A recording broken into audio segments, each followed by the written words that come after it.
Assalamualaikum warahmatullahi wabarakatuh. Apa kabar teman-teman guru sekalian? Di kesempatan kali ini kita akan berbagi sedikit bocoran tentang soal UKM PPG tahap 1. Ada beberapa teman yang sempat curhat bahwa seperti yang kita ketahui bersama bahwa FR itu di pedagogi itu kebanyakan penerapan atau pengaplikasiannya ya. Bukan kebanyakan teori, tapi kebanyakan pengaplikasian pedagogi atau penerapan di kelas atau diberikan contoh-contoh kasus ya. Bagi yang baru bergabung, saya mohon bantuannya untuk klik subscribe, like, dan bantu share biar lebih manfaat lagi. Baik, kita langsung masuk ke soal yang pertama.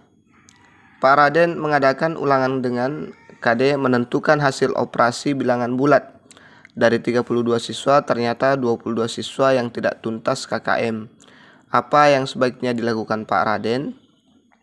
A. Mengadakan pengayaan kepada 10 siswa. B. Mengadakan remedial untuk 22 siswa di bawah KKM. C. Melakukan pembelajaran ulang dengan media dan metode pembelajaran berbeda. D. Melakukan pengayaan untuk seluruh siswa. E. Memberikan tugas mandiri kepada 22 siswa yang tidak tuntas.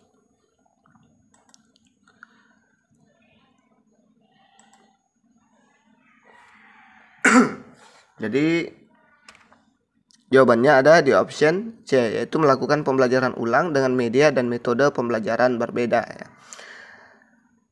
Ini menentukan hasil operasi bilangan bulat. Ini ada 32 siswa, 22 siswa yang tidak tuntas KKM ya. Jadi intinya di sini apa yang sebaiknya dilakukan Pak Raden. Meskipun ini bukan soal yang berhubungan dengan matematika ya, tapi ini berhubungan dengan matematika SD atau matematika SMP atau mengadakan pengayaan. Kita lihat penjelasannya. Aturan remedial jika persentase peserta remedial yang pertama 0 hingga kurang dari 20% itu bimbingan individu atau tugas mandiri atau tutor sebaya ya. Yang 20% sampai kurang dari 50% bimbingan kelompok belajar ya. Kemudian kalau lebih dari 50% itu harus melakukan pembelajaran ulang ya. Pembelajaran ulang. Persentase tidak tuntas 22/32 kali 100% sama dengan 69%. Berarti ini lebih besar daripada 50%. Harus melakukan pembelajaran ulang ya, dengan media dan metode pembelajaran berbeda karena dianggap media dan metode yang digunakan itu tidak efektif atau kurang efektif. Semoga dipahami. Kita lanjut ke latihan soal berikutnya, ke FR berikutnya. Hasil pengolahan nilai bahasa Inggris oleh Pak Rudi menampilkan bahwa dari 32 siswa kelas 7 ternyata 28 siswa memperoleh nilai di atas atau mencapai KKM. KKM yang ditetapkan untuk pelajaran bahasa Inggris adalah 70 dan 4 siswa mendapat nilai di bawah KKM yang ditetapkan. Dari ilustrasi di atas, penilaian yang demikian disebut penilaian A. Penilaian acuan patokan, B. Penilaian acuan norma, C. Penilaian objektif, D. Penilaian terpadu, E. Penilaian menyeluruh.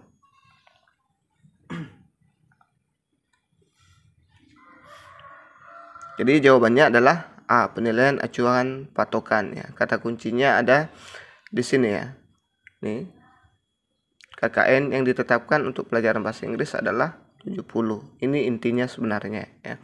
Ini hanya pemanis ya. Ini hanya pemanis.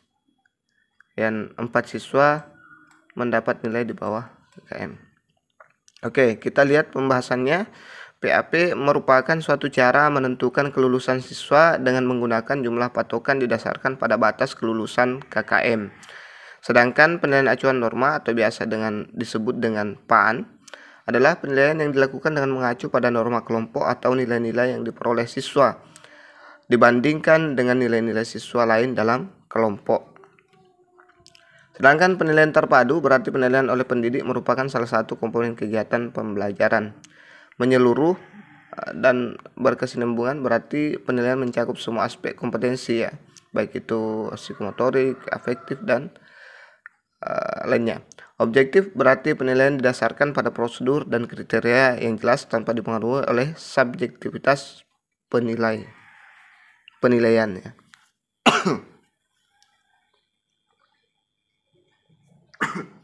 Kita lanjut ke soal berikutnya.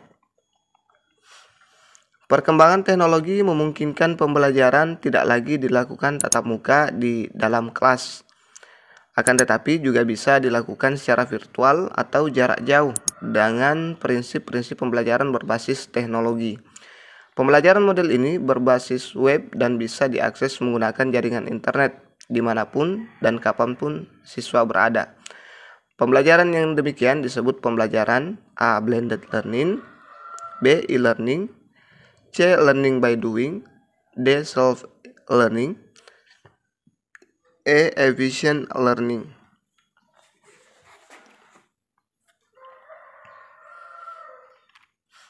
Jadi jawabannya ada di option B, yaitu e-learning. Kalau ini masuk ya, tapi dia lebih, semuanya masuk yang ada di sini ya, cuman dia lebih ke virus ya, ke virus corona update ya, berbasis teknologi. Dan ini sama tujuan soalnya ini ya, ada blended learning, self learning, dan efficient ya, berbasis teknologi ya, e-learning.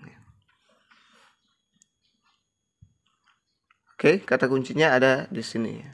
Kita bisa dengan cepat, kalau kita paham, kita bisa dengan cepat menjawab apa yang diinginkan soal. Tidak perlu berlama-lama dan tidak bingung-bingung apa yang diinginkan soal. Kita lihat pembahasannya. E-learning adalah pembelajaran yang dilakukan secara daring berbasis web atau sejenisnya. Blended learning adalah pembelajaran yang merupakan kombinasi antara pembelajaran dalam jaringan dan luar jaringan. Ini yang biasa kita pakai di sekolah saat virus corona ya. Istilahnya luring dan daring ya. Kita lanjut, perhatikan tabel di bawah ini. Ini soal penilaiannya. Ada KD, praktik, produk, proyek, portofolio, ada nilai. Kemudian akhir ya, PQRS, KD 4.1, 4.2, 3 dan 4. Ada, kita lihat ada 87, 66, 75, 75, 92, 82. Nilai PQRS berturut-turut adalah A 87, 70, 92, 79, B 87, 75, 92, 79, C 87, 75, 92, 82, D 88,66, 92, 75. PQRS berturut-turut ya. Kita lihat. Jadi jawabannya ada di option B, yaitu 87, 75, 92, 79 ya. Kita lihat pembahasannya. KD 4.1 karena hanya satu jenis penilaian, maka P sama dengan 87. Ini ya, 4.1 hanya satu. Jadi di sini 87 di P ya. Kemudian KD 4.2 ada dua penilaian, tetapi dalam satu jenis penilaian yaitu praktik, maka pilih yang paling baik. Jadi Q sama dengan 75. Jadi ada dua penilaian di sini. Di penilaian praktik ada 66 dan 75, maka pilih yang terbaik. Berarti di Q adalah 75 ya. Kemudian KD 4.3 hanya ada satu penilaian, maka R sama dengan 92. Di 4.3 hanya satu penilaian ini ya. Jadi di sini 92 ya. Kemudian KD 4.4 memiliki dua jenis penilaian yang berbeda, maka hasil akhir penilaian adalah rata-rata dari 75 dan 82, yaitu 8. Jadi ini ada dua nilai yang berbeda. Di KD 4.4 ada 75 dan 82, ada produk dan proyek. Maka ini diambil rata-ratanya. Dari rata-rata 75 ditambah dengan 82 dibagi 2 itu sama dengan 79 ya, atau 78,5 lebih tepatnya. Tapi dirata-ratakan menjadi 79. Jadi jawaban yang tepat ada di option B ya. Semoga dipahami. Kita lanjut ke latihan soal berikutnya. Langkah-langkah menulis soal tes uraian sebagai berikut, kecuali A. Melakukan analisis KI dan KD serta indikator. B. Mendefinisikan tujuan-tujuan pembelajaran dan lingkup bahan ajar yang mestinya diungkap. C. Menyusun kisi-kisi. D. Membuat atau menulis soal. E. Membuat pedoman penskoran.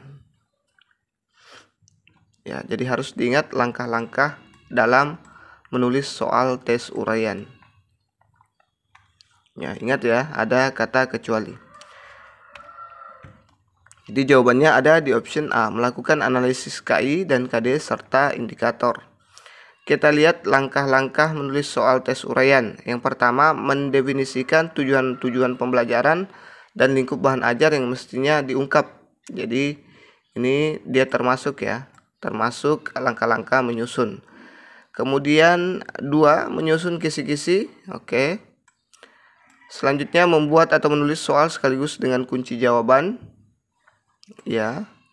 Kemudian mengorganisasikan tes menurut tipe-tipe soal yang dibuat, membuat petunjuk pengerjaan soal dan penskoran, mengadakan uji coba, merevisi soal. Jadi yang tidak termasuk itu adalah melakukan analisis KI, kompetensi inti dan KD serta indikator. Ini tidak perlu ya. Tidak ada dalam langkah-langkah menulis soal tes uraian ya. Kita lanjut ke soal berikutnya. Untuk mengukur sejauh mana kemampuan siswa secara kognitif, psikomotorik dan afektif merupakan A. Jenis penilaian, B. Fungsi penilaian, C. Prinsip penilaian, D. Tujuan penilaian, E. Asas penilaian.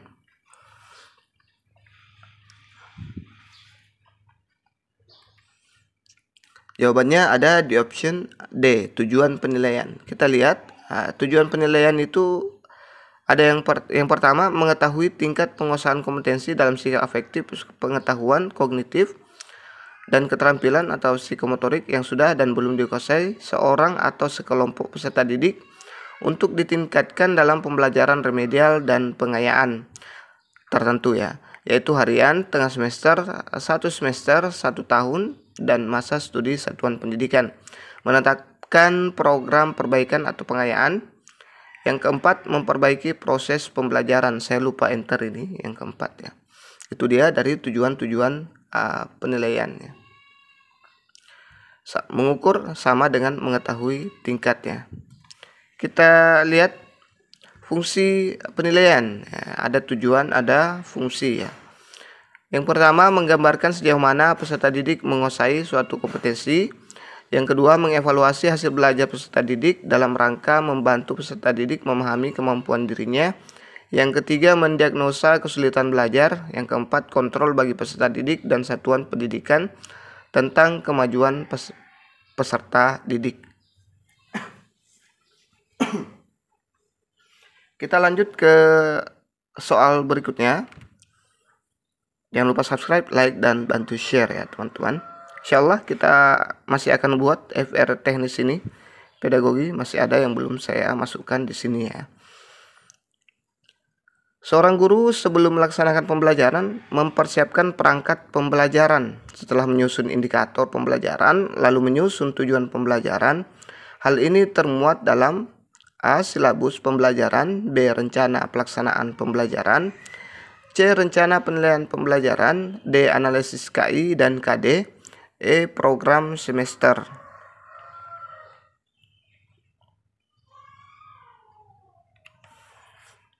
Jadi jawabannya ada di option B, rencana pelaksanaan pembelajaran ya. Jadi indikator dan ini setelah menyusun indikator pembelajaran lalu menyusun tujuan ya, tujuan pembelajaran. Hal ini termuat di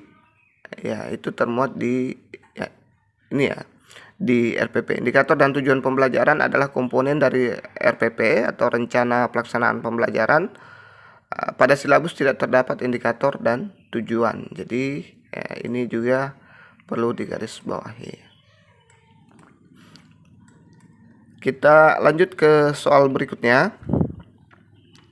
Silabus dan RPP adalah pedoman bagi guru dalam melaksanakan pembelajaran yang berupa rencana pembelajaran. Perbedaan antara silabus dan RPP atau rencana pelaksanaan pembelajaran adalah: A. Silabus berisi kompetensi dasar dan RPP berisi kegiatan belajar yang diarahkan untuk mencapai kompetensi dasar. B. Silabus berasal dari pengembangan standar isi dan standar kompetensi lulusan, dan RPP bersumber dari standar kompetensi lulusan. C. RPP dibuat oleh setiap guru dan silabus dibuat oleh tim guru. D. RPP dibuat oleh guru sedangkan silabus dibuat oleh satuan pendidikan. E. Silabus berisi rincian kegiatan pembelajaran sedangkan RPP berisi pendekatan penilaian hasil belajar. Nah, kalau panjang-panjang seperti ini biasa kita kumat ya. Apalagi kalau tidak tahu apa yang diinginkan soal, kita bingung ya. Jadi jawabannya ada di option A, yaitu silabus berisi kompetensi dasar dan RPP berisi kegiatan belajar yang diarahkan untuk mencapai kompetensi dasar ya.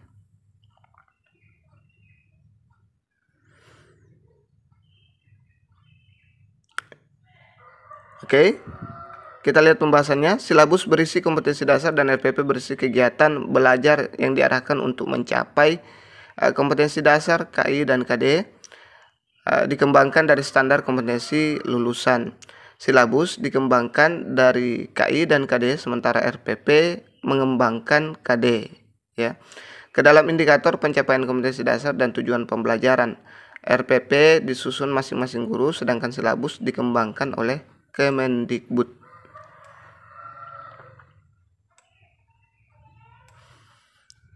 Oke, kita lanjut ke soal berikutnya.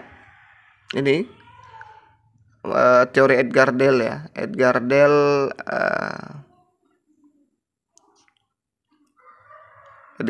Oke, ini sudah ada saya buat ya sebelumnya di kompetensi teknis, cuman kurang yang nonton. Entah kenapa. Kita lihat yang pertama, seorang guru mempelajari kerucut pengalaman dari Edgar Dell. Apa yang harus guru lakukan dalam pembelajaran berdasarkan kerucut pengalaman tersebut? A. Memilih media konkret dulu daripada abstrak. B. Selektif memilih media pembelajaran. C. Banyak meminta siswa mengingat. D. Menekankan aspek psikomotor anak.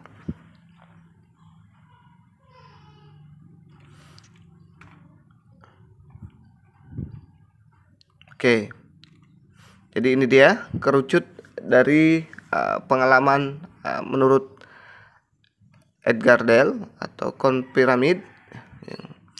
Kita lihat kerucut pengalaman yang dikemukakan oleh Edgar Dell itu memberikan gambaran bahwa pengalaman belajar dapat melalui proses pembuatan atau mengalami sendiri apa yang dipelajari, proses mengamati dan mendengarkan melalui media tertentu, dan proses mendengarkan melalui bahasa. Jadi inti dari teori Edgar Dell ini adalah dia lebih cenderung ke konkret daripada ke abstrak ya. Dia ke konkret dulu. Intinya dia memberikan pengalaman dulu ya, pengalaman dulu. Kalau Edgar Dell langsung saja ingat pengalaman ya, karena dia lebih cenderung melakukan pengalaman dulu baru ke abstrak ya, langsung pengalaman langsung ya. Ini kita lihat ada bermain peran, melakukan simulasi, mengerjakan hal yang nyata itu 90% persentasenya. Sedangkan membaca 10%, dengarkan 10%, melihat video demonstrasi film itu 30%. Jadi ini semakin mengkerucut dia semakin abstrak ya. Ini berbuat, terlibat, visual, verbal. Jadi intinya dia banyak pengalaman ya, pengalaman langsung ya. Itu saja, tidak usah terlalu panjang lebar. Ini dia. Jadi yang lebih tepat itu adalah, yang paling tepat adalah memilih media konkret dulu daripada abstrak ya. Kalau ini belum jelas, banyak meminta siswa mengingat Ini di belakang ya, di sini, sekitar di sini. Kemudian bukan psikomotor ya sebenarnya yang ditekankan, tapi sebenarnya yang kognitif juga, cuman dia lebih ke langsung terjun ke memberi pengalaman langsung, baru nanti bisa diingat ya. Jadi ada yang salah paham kalau menekankan aspek psikomotor. Ini tidak benar ya, tidak benar. Oke, kita lanjut ke soal berikutnya. Oh, masih ada penjelasannya. Hasil belajar seseorang diperoleh melalui pengalaman langsung atau konkret. Ya, ini yang saya bilang tadi. Kenyataan yang ada di lingkungan kehidupan seseorang kemudian melalui benda tiruan sampai pada lambang verbal atau abstrak ya. Itu sama dengan stimulasi itu, melakukan tiruan sampai kepada lambang verbal atau abstrak ya. Jadi semakin ke atas puncak kerucut, semakin abstrak media penyampai pesan itu. Proses belajar dan interaksi mengajar tidak harus dari pengalaman langsung, tetapi dimulai dengan jenis pengalaman yang paling sesuai dengan kebutuhan dan kemampuan kelompok siswa yang dihadapi dengan mempertimbangkan situasi belajar. Pengalaman langsung akan diberikan informasi dan gagasan yang terkandung dalam pengalaman itu. Oleh karena itu, ia melibatkan indera penglihatan, pendengaran, perasa, penciuman, dan peraba. Jadi seperti itu teori dari Edgar Dell ya. Intinya berbuat dulu ya, berbuat dulu baru mengingat. Yang konkret dulu baru abstrak. Oke, soal selanjutnya, Melati adalah anak yang selalu bersemangat di kelas. Ia selalu berusaha menjawab pertanyaan-pertanyaan yang dilontarkan guru. Guru memberikan tepuk tangan untuk menghargai usaha Melati dan terkadang memberi acungan jempol pada saat Melati menjawab pertanyaan dengan benar. Maka yang dilakukan oleh guru tersebut menganut teori dari A. Ausubel, B. Piaget, C. Brunner, D. Skinner. Jadi ini yang tokoh 4 ini sebenarnya ada satu di sini, ada Bandura ya, teori Bandura. Itu juga teman-teman perhatikan juga teori Bandura, karena di FR yang saya dapat hampir semua dapat ini. Ada khusus membahas Ausubel, ada yang khusus membahas Piaget, ada yang khusus membahas Brunner dan Skinner, ada juga yang khusus membahas Bandura. Jadi diperhatikan ini ya. Oke, kita lihat jawabannya, pembahasannya. Jadi kalau kasusnya seperti ini, kan rata-rata kasus dan pengaplikasian kasusnya seperti ini, kalau kita paham semua ini teori, kita langsung bisa memilih Skinner ya, Skinner. Jadi jawaban yang tepat adalah Skinner. Kita lihat pembahasannya. Ini operant conditioning ya, adalah metode pembelajaran yang menghubungkan perilaku dan konsekuensi menggunakan reward serta punishment. Mendidik anak bisa dilakukan dengan metode ini. Jadi Skinner itu teorinya ada yang namanya operant conditioning ya. Ada reward dan punishment. Teori ini dikembangkan oleh B.F. Skinner dan sering disebut teori Skinner ya, maupun biasa juga disebut instrumental conditioning, di mana percobaannya itu pada tikus ya, tikus. Sedangkan teori Ausubel nih, teori belajar Ausubel adalah teori belajar mengajar yang dapat mengakibatkan seseorang bisa belajar bermakna, sehingga dengan belajar bermakna, informasi atau pengetahuan yang diperoleh mempunyai daya tahan yang lebih lama. Jadi kalau teori Ausubel dia pembelajaran bermakna ya. Ini pelajaran bermakna, pembelajaran hafalan. Ini dia bedanya, menjelaskan hubungan antar konsep. Kemudian penyajian melalui ceramah atau buku pelajaran. Kalau belajar hafalan, ini daftar perkalian, menerapkan rumus-rumus untuk memecahkan pemecahan dengan coba-coba. Ini pengajaran auditorial yang baik, penelitian ilmiah, sebagian besar penelitian rutin atau produksi intelektual, kegiatan di laboratorium sekolah ya. Jadi ini lebih nyaman belajar bermakna daripada belajar hafalan ya. Sepanjang garis mendatar dari kiri ke kanan terdapat berkurangnya belajar penerimaan. Garis kiri ke kanan mendatar dan bertambahnya penemuan, sedangkan sepanjang garis vertikal dari bawah ke atas terjadi berkurangnya belajar hafalan ya. Ini dia. Bertambahnya belajar bermakna. Inti dari teori Ausubel tentang belajar adalah belajar bermakna yang merupakan suatu proses nih mengaitkan informasi baru pada konsep-konsep yang relevan yang terdapat dalam struktur kognitif seseorang ya. Dia katanya akan lebih awet ya, lebih tahan lama dibanding hafalan. Selanjutnya ada teori perkembangan kognitif Jean Piaget atau teori Piaget itu menunjukkan bahwa kecerdasan berubah seiring dengan pertumbuhan anak. Perkembangan kognitif seorang anak bukan hanya tentang memperoleh pengetahuan, anak juga harus mengembangkan atau membangun mental. Ini ada 4 tahapan perkembangan kognitif si kecil dalam teori Piaget ya. Ini perkembangan kognitif anak mengacu pada proses mengingat, pengambilan keputusan dan memecahkan masalah. Perkembangan ini bisa berbeda-beda pada tiap anak. Psikologi J. Piaget membagi perkembangan kognitif anak pada 4 tahap berdasarkan usia anak. Tahap sensomotor itu usia 18 hingga 24 bulan. Tahap pra-operasional usia 2 hingga 7 tahun. Tahap operasional konkret usia 7 hingga 11 tahun. Kemudian yang keempat, tahap operasional formal usia 12 tahun ke atas. Ya, soal ini juga teori ini juga masuk ya di beberapa affair yang menyatakan bahwa anak kecil perempuan yang menganggap boneka itu sebagai saudaranya itu tahap apa ya? Itu di tahap apa ya? Ada ini option-optionnya ya. Ya, jadi ada anak kecil perempuan yang menganggap bahwa boneka itu saudaranya.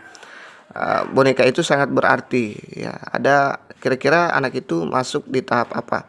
Ini masuk ya teori Piaget banyak. Jadi saya harap dipahami baik-baik teori-teori dari kelima tokoh ini, termasuk Bandura ya. Oke, selanjutnya ada teori Brunner. Adalah teori belajar matematika yang terdiri dari 3 tahap, yaitu tahap enaktif, ikonik, dan simbolik.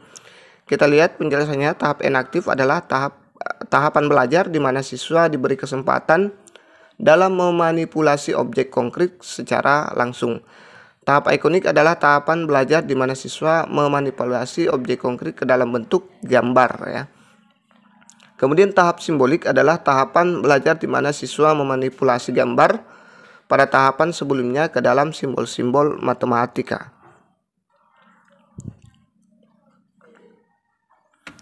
Kita lanjut ke soal berikutnya. Pada pembelajaran matematika, siswa diminta menemukan sifat-sifat persegi panjang oleh gurunya.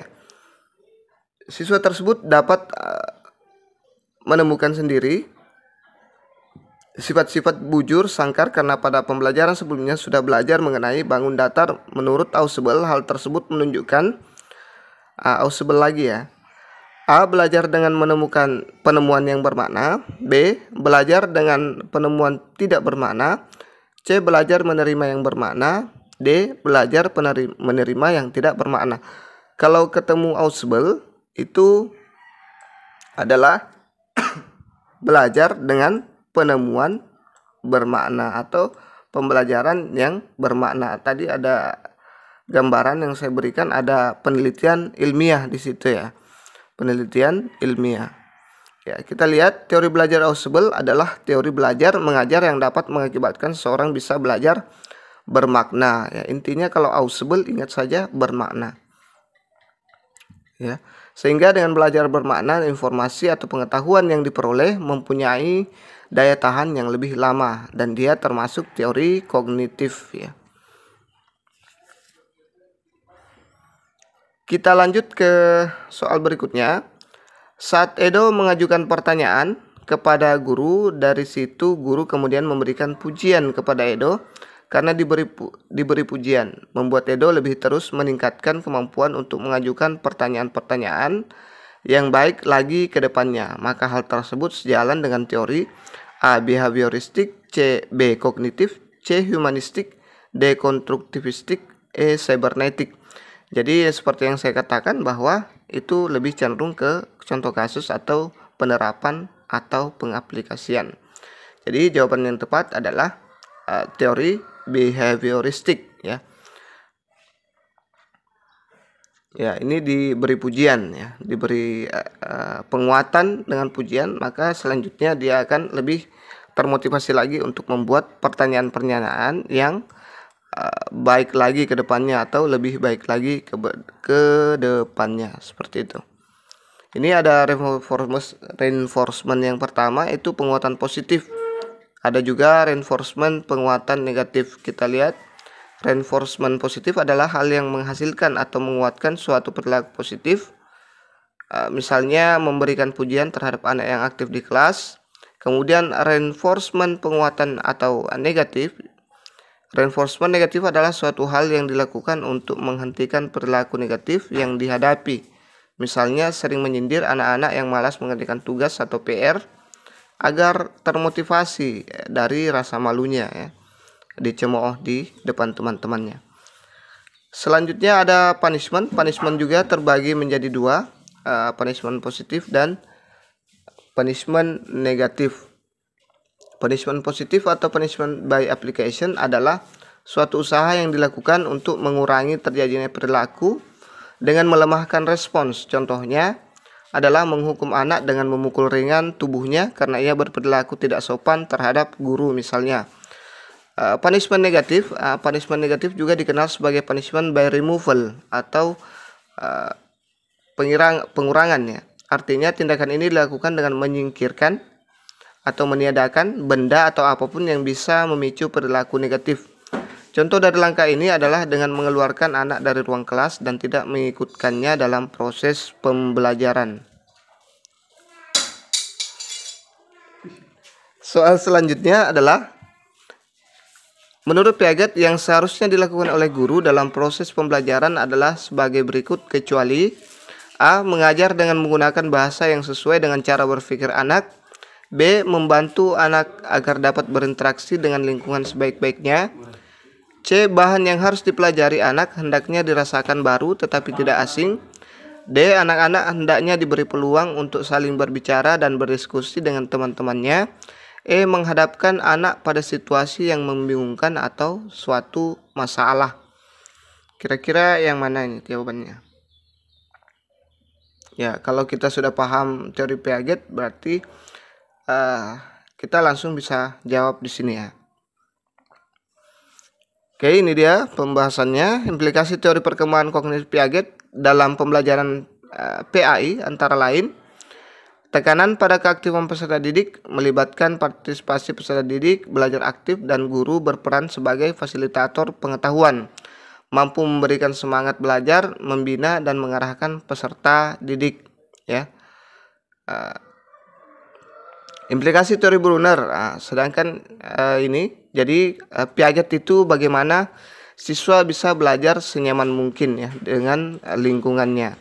Jadi ini ya, siswa akan nyaman kalau kita mengajar dengan bahasa yang sesuai dengan cara berpikir anak, membantu anak agar dapat berinteraksi dengan lingkungan sebaiknya. Pokoknya bagaimana bisa membuat peserta didik nyaman atau anak-anak nyaman kalau teori Piaget ya. Bahan yang harus dipelajari anak hendak dirasakan baru tetapi tidak asing sehingga tidak menimbulkan kebingungan. Anak-anak hendaknya diberi peluang untuk saling berbicara dan berdiskusi dengan temannya ya, biar dia merasa nyaman, tidak merasa tertekan ya. Mengharapkan anak pada situasi yang membingungkan atau suatu masalah. Ini yang tidak termasuk ya. Berarti jawaban yang benar ada di option E, menghadapkan anak pada situasi yang membingungkan atau suatu masalah. Ini lebih cenderung ke teori Brunner ya. Ini saya perlihatkan dalam proses pembelajaran itu teori Brunner ada 3 poin. Menghadapkan anak pada suatu situasi. Maaf saya buru-buru karena mau masuk mengajar. Menghadapkan anak pada suatu situasi yang membingungkan atau suatu masalah. Jadi ini sesuai dengan teori Brunner ya. Kemudian yang kedua, anak akan berusaha membandingkan realita dan di luar dirinya dengan model mental yang telah dimilikinya. Dan yang ketiga, dengan pengalamannya anak akan mencoba menyesuaikan atau mengorganisasikan kembali struktur-struktur idenya dalam rangka untuk mencapai keseimbangan di dalam benaknya. Jadi pelajari semua tentang teori-teori belajar yang ada di modulnya, teman-teman pahami baik-baik. Yang perlu ditekankan adalah pemahamannya tentang teori-teori belajar ya, karena yang banyak muncul itu adalah contoh kasus dan penerapannya dalam proses pembelajaran ya. Nanti kita akan buat lagi part 2-nya insyaallah kalau banyak yang nonton, banyak yang berkomentar. Itu saja dulu yang sempat saya share pada kesempatan kali ini. Jangan lupa subscribe, like, dan bantu share. Semoga bermanfaat, semoga lulus semua di tahap 2. Assalamualaikum warahmatullahi wabarakatuh.